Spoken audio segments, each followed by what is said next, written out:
হুজুর আমি অনেকবার তওবা করি আর গুনাহ করব না, আবার করি। সন্ধ্যাবেলা ফেসবুক চাপতেছি, দেখতেছি ভিডিও, হঠাৎ করে মাথা আসলো, বললাম আস্তাগফিরুল্লাহ, কিন্তু আবার রাত 10টার দিকে কি মোবাইল নিয়ে শুয়ে পড়লাম। এই যে বারবার তওবা করি, বারবার গুনাহ করি, এই যে কমিটমেন্ট ব্রেক করছি, হুজুর আমি কি মুনাফিক হয়ে গেছি কিনা? আমার কিন্তু প্রশ্নটা খুব ইন্টারেস্টিং লেগেছে। সত্যিকার অর্থেই এটাই হচ্ছে ভালো মানুষের লক্ষণ। আমি যদি আপনাদের উনি মুনাফিক কিনা এটা ব্যাখ্যা দিতে যাই, সবার আগে বিশ্বনবীর একটা হাদিস শুনতে হবে। আবার বিশ্বনবী তিনি বলেছেন, কুল্লুকুম খাত্তাউন ওয়া খায়রুল খাত্তাইন আত-তাওয়াবুন। ও দুনিয়ার গোলাম, ও দুনিয়ার সাহাবা, শোনো শোনো, ও আমার উম্মতটা শোনো, কুল্লুকুম খাত্তাউন, তোমরা সবাই পাপী, তোমরা সবাই পাপী। কারণ আমরা পাপ করি, আমরা বারবার পাপ করি, বারবার কমিটমেন্ট করে আবার আমরা ভুলে যাই। এজন্য বিশ্বনবী বলে দিয়েছেন কুল্লুকুম খাত্তাউন। প্রকাশ্যে করি, গোপনে করি, জেনে করি, না জেনে করি, সম্মুখে করি, আবার গোপনেও করি, একাকী করি, রাতের অন্ধকারে করি, কিন্তু গুনাহ করছি তো করছি। এজন্য বিশ্বনবী বলেছেন কুল্লুকুম খাত্তাউন, সবাই গুনাহগার। আবার বিশ্বনবী এটাও বলেছেন ও খায়রুল খাত্তাইন আত-তাওয়াবুন, আর তোমাদের মধ্যে শ্রেষ্ঠতম গুনাহগারের মধ্যে ভালো গুনাহগার তো ওই ব্যক্তি যে ব্যক্তি গুনাহ করে আবার তওবা করে। কারণ তওবা করলে ক্ষমা করে দেন একজন, তিনি কে? আল্লাহ।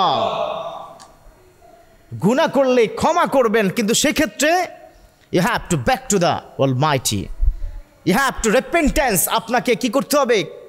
আফসোস করতে হবে, আল্লাহ আমি গুনাহ করেছি, আল্লাহ আমি ক্ষমা চাই আপনার কাছে। আবার রব্বুল আলামিন তিনি বলেন লা তাকনাতু মির রাহমাতিল্লাহ ইন্নাল্লাহা ইয়াগফিরুয যুনুবা জামিআ। লা তাকনাতু মির রাহমাতিল্লাহ। ও গোলাম শোনো শোনো, খবরদার হতাশ হও না, খবরদার তোমার মধ্যে হতাশা যেন না আসে। কারণ হতাশা হলো শয়তানের গুণ। আর মানব মুসলমান মুমিন বান্দা কখনো হতাশ হতে পারে না। আমার কাছে গোলাম যখন ক্ষমা চাইবে, তওবা করবে, আফসোস করলে ওর জীবনের গুনাহগুলো আমি এক মুহূর্তে ক্ষমা করে দিব। সুবহানাল্লাহ। আমার কাছে ক্ষমা চাও, আমি ক্ষমা করব। ইন্নাল্লাহা ইয়াগফিরুয যুনুবা জামিআ। Don't be frustrated, never lose hope. If you ask to me forgiveness, then I will forgive you all of your sin what you have done in this world. পৃথিবীতে তুমি যতই গুনাহ করো না কেন, ক্ষমা চাইছো, ক্ষমা করে দেব। এটা আল্লাহর কমিটমেন্ট। সো এটাও কিন্তু একটা বাস্তবতা। আয়াতুম মুনাফিকু সালাসা। মুনাফিকের আয়াত কয়টা? 3টা। কয়টা? 3টা। এই 3টা মধ্যে ইদা ওয়াদা আখলাফা। বিশ্বনবীর হাদিস, সহিহ হাদিস, ইদা ওয়াদা আখলাফা।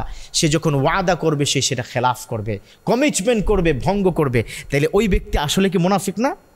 মুনাফিক। কিন্তু মুনাফিকের জায়গাটা কোথায়? ইন্নাল মুনাফিকিনা ফিদ দারকি আসফালি মিনান নার।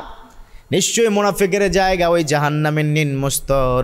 আর মুনাফিক কোশ্চেন কালো আল্লাহর জান্নাতে যেতে পারবে না।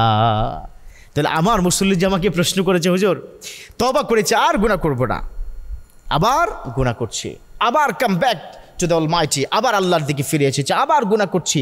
এই যে সেভারাল টাইম, এমনকি several time in a day, আমি দৈনিক পুরো দিনের মধ্যে বহুবার তওবা করি, বহুবার গুনাহ করি।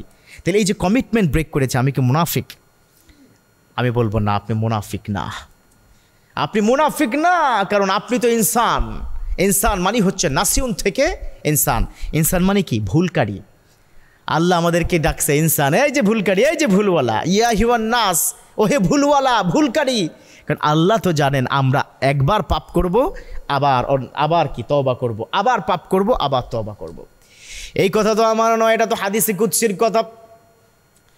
রব্বুল আলামিন তিনি বলেন, আমার বান্দার মধ্যে মানুষ যদি এভাবে আমার কাছে ক্ষমা না চাইতো, আবার গুনাহ করতো, আবার ক্ষমা চাইতো, এরকম যদি না করতো, তাহলে এই গোলামদেরকে ধ্বংস করে আমি নতুন আর একটা জাতি বানাতাম, যারা গুনাহ করতো, ক্ষমা চাইতো, আবার গুনাহ, আবার ক্ষমা, আবার গুনাহ, আবার ক্ষমা। এই ধরনের কাজই তো আমার গোলামরা করবে। ওদেরকে তো ক্ষমা করার জন্য আমি আল্লাহ রেডি আছি। আমাকে যখনই সে চাইবে 24/7, 24 ঘন্টা, মাসে, সপ্তাহে 7 দিন, সব সময় আল্লাহর দরজা খোলা আছে, আল্লাহর দরজা ওপেন আছে। আপনি যখনই আল্লাহর কাছে চোখের পানি ছেড়ে দিয়ে একবার বলবেন, আল্লাহ গো, আই নেভার ডু অ্যাগেন, আর করবো না, আর করব না, এটা বলে যখনই ক্ষমা চাইবেন আল্লাহ বলবে আয় আমার কোলে আয়, আয় আমার রহমতের দিকে ফিরে আয়, যা আমি তোকে জীবনের গুনাহগুলো ক্ষমা করে দিলাম। সুবহানাল্লাহ। অতএব মুনাফিক তিনি নয়, বাট তাকে সাবধান হতে হবে, বারবার এই কাজটি করা যাবে না, এটা বারবার করা যাবে না। তওবা মানি হচ্ছে আর রুজু ইলাল্লাহ, আত-তাওবা বিমানা আর রুজু ইলাল্লাহ, তওবার অর্থই হচ্ছে আল্লাহর দিকে ফিরে আসা। তবে আমরা কিন্তু পারি না, তাই না?